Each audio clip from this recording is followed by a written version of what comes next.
Great to hear. Tentative budget.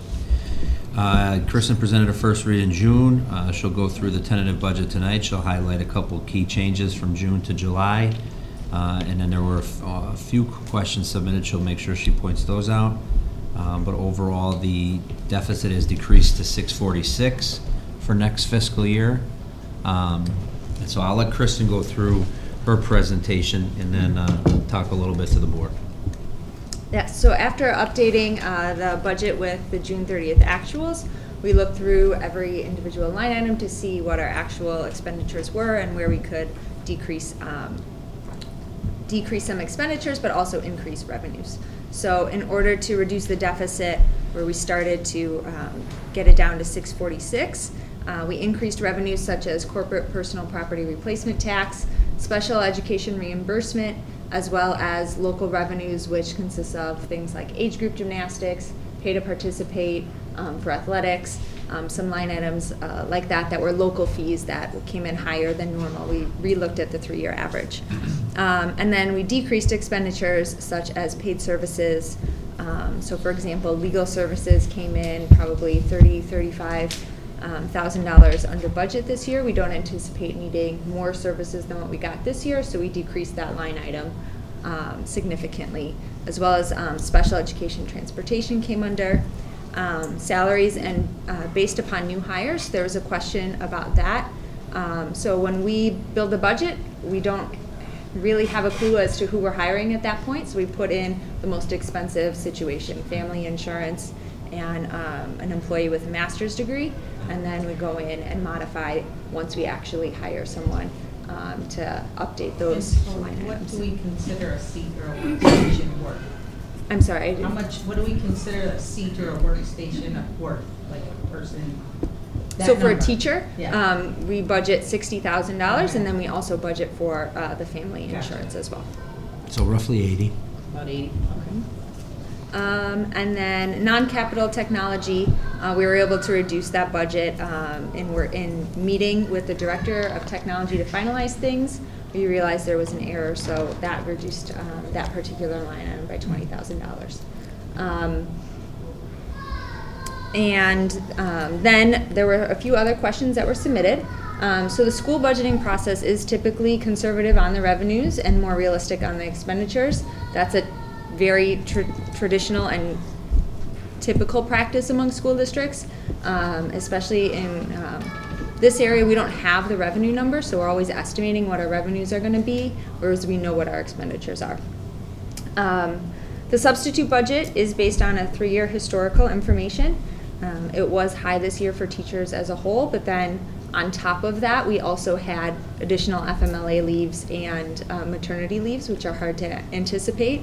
And it's also important to note that the board negotiated some new contract language that will take into effect this school year that we hope will encourage better teacher attendance. And then lastly, there was a question about special education purchase service. So this is a little confusing. The cost is staying the same for LADSI, which is our special ed cooperative, but what is happening is this is the first year that a federal grant needs to pass through the district, and so it's the IDEA grant, and so it used to go directly to the special ed cooperative. So it looks like our expenditures have gone up $270,000, but if you look at a different line item in the revenue, we're also getting that money in. So LADSI isn't costing us any additional money. It just looks like the expenditures have gone up significantly. Upon board approval tonight, the tentative budget will be posted on our website so that anybody in the community can view it, as well as it will be available in the business office. As Dr. Skinka said, we'll review it again in August, and I have a few other additional line items that I need some more time to look into. Our goal is to try to decrease that deficit a little more if we can, and then the final fiscal year budget will be approved in September. Are there any additional questions? So maybe I think the answers were very good, but just to clarify, on board page 68, which is the significant expenditure assumptions, so every time where you indicated that it's cost neutral, it doesn't really affect the operating budget performance, correct? Correct. So with that special ed line item, I was trying to explain that increase was cost neutral, because we're getting it on the revenue side. Because now the grant will come Okay. through our revenue side. Okay. Same thing with food service. You notice that usually the revenue that, it comes in on the revenue side and it comes in on the expenditure side. So like in the FY19 budget, we had over 400,000 budgeted for food service expenditures. Remember, we serve as a pass-through. We do the satellite lunch programs for several local school districts in the area. And so if the amount of expenditures didn't come through, it looked like we were a percent, almost a full half a percentage point lower on our expenditures, but we were also a half a point lower on the revenue side as well. So it was an offset. What I would say to the board is, last year we went through this and we did a 5-year historical. And the school district is usually within 98.5 to 100% of expenditures, and we usually end up budgeting light on the revenue side, which is why we've had some swings, like where we're projecting a deficit and we finish with a surplus.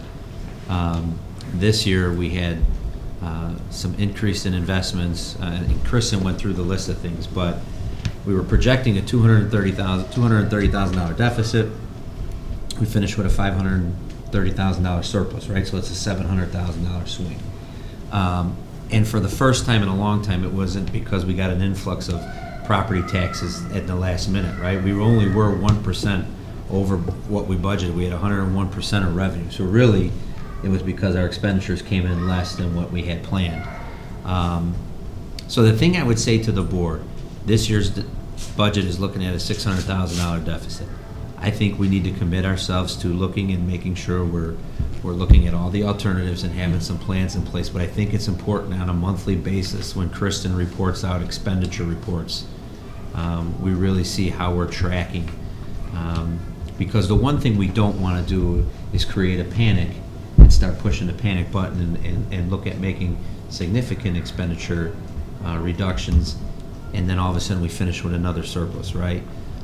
So we want to try not to impact the learning environment. We want to make sure we're continuing to provide the services and resources we've had for the students and the community and the teachers, but we also want to make sure we have some options available to us. So next year, if we do end up having a deficit, or the deficit is what we're projecting, we can, make some reductions or look at some things and have some options.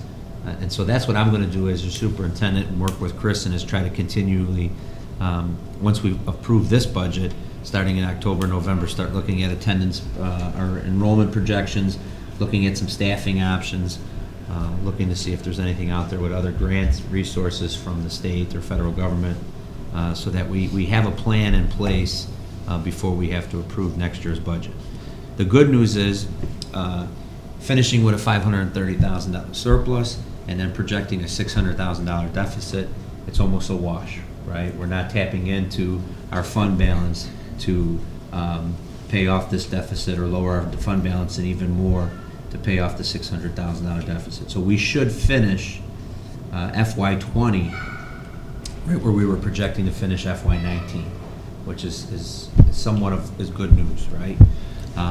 So I know when you get a little sticker shock. Believe me, I've heard it from Wes on a weekly basis when he meets with me. What am I doing to work with Kristen to lower the deficit? And I think from last month we've lowered it almost 100,000, close to 100,000. We were at 750. So we're moving in the right direction. So when do we start to have the conversation to start to consider some different kind of structural changes or models that might contribute to lowering our deficit? Like not requiring everybody to be here for 7 periods, or? I think we start laying out those options late fall, early second semester. The first thing you'd want to do is look at enrollment projections, see if there's any dips in enrollment, and if that will have a direct correlation on our staffing needs, and if we can lower any staffing thing without impacting class sizes or class offerings. And then I would say we look at a list of a couple different options. I know the board, several years ago when we went through the deficit when I first got here in 2011, we had a couple options. So we can resurface some of those options and also see if there's other things that people would like to have the administration investigate. But I don't think we should do any of those steps until we see where our final budget is, until that final budget gets approved. That will be in September. And then I think we take it, we start with the enrollment projections and we start with the staffing. And then we would see what the cost impact of that would be. Remember, now next year for FY21, our financial projections had the deficit being rather low because we do have some retirements coming off the books. So, you know, we were supposed to have a deficit at 19. We finished with a $500,000, roughly higher than $500,000 surplus. We're projecting a $600,000 deficit here. So I think it's important we give this budget a few months to see how we're trending before we really start making any drastic changes. I'm just saying that because as we start to look at different models or moving ahead in the future to offer different options, either vocational or different educational options, it could be parallel, like hand in hand. None of that happens quickly. Sure. So if we start to talk about it now, it might also help with budgeting, but then we can implement it not out of crisis mode, but thoughtfully. Sure, I would agree. Right. I think one of the things, I think we'll start in the fall, but with the student numbers, we intentionally, we know there's a bubble coming through the next couple of years. So we know that we hired two additional teachers this year to keep our ratios at the 25-to-1, and we know that goes way in. It should stay flat for at least a year or two, maybe even dip. And we knew that we had enough reserve, so to speak, to carry that, right? Correct. And that was because we know, you see the numbers are going to go back down. And we've got retirements to offset that number, kind of through attrition, coming in 4 years. Correct. So there's things like that we have to look at as well, too, and know that that's an intentional board decision. But I think to Laura's point is very sound, and that I think kind of combining what Kevin and Laura both said, you know, we need to be looking at this as a new board member, right? More a deep dive on more of a quarterly basis instead of waiting for the annual budget process. Right. Certainly there was some conservative budgeting going on, which is always how I err on the side of, so I was very pleased to see the deficit become a surplus. No one's, that was good news, but then how do we look at that next year? We may not be in the exact same position, because there is more of an art than a science to some of these categories, to everyone's point. So I think, you know, perhaps as we get through this budget, it's adopted, and then we really start drilling down, especially I think for the new members in particular, like drilling down to what these buckets and these categories are is going to be so important to inform any meaningful discussion about where the spend actually happens. I would agree. There are also places that are not close to kids that we can look at instead of staffing, which would be like energy costs and some things like that to make sure that, right, that kind of money is being spent most efficiently. So Right. lots to look at. Yeah, and I wanted to maybe add to what Deanna just said. So it's very clear this is a budget, right? I mean, this is a best guess, completely understand that. But as I was sort of trying to make sense out of it, the fundamental reason we have a $600,000 issue, potentially, is that the revenue increase this year compared to last is about 1.6%, where expenses are like 5.9 or whatever. And I do recall that we had a discussion at one of the prior board meetings where we said, you know, there is additional expense for special education, a trend that more students use more services. That's all good, but unless I'm reading it incorrectly, I don't think that's the full story. Because there's also additional, you know, if I look at the expenses by program, the cost for the high school, and I combine it with administration, I mean, there's about close to $1 million there, more compared to last year, and then there's about 575 for special education. So all I'm saying, I don't even know if I'm reading it entirely correctly, but what I was thinking is that it's almost like if I'm a member of the community, a taxpayer, if I had sort of like the dashboard that tried to explain why is the difference, why are we potentially looking at a deficit? Is there a way to explain it in the simplest and most accurate terms And it's a combination of the special education costs.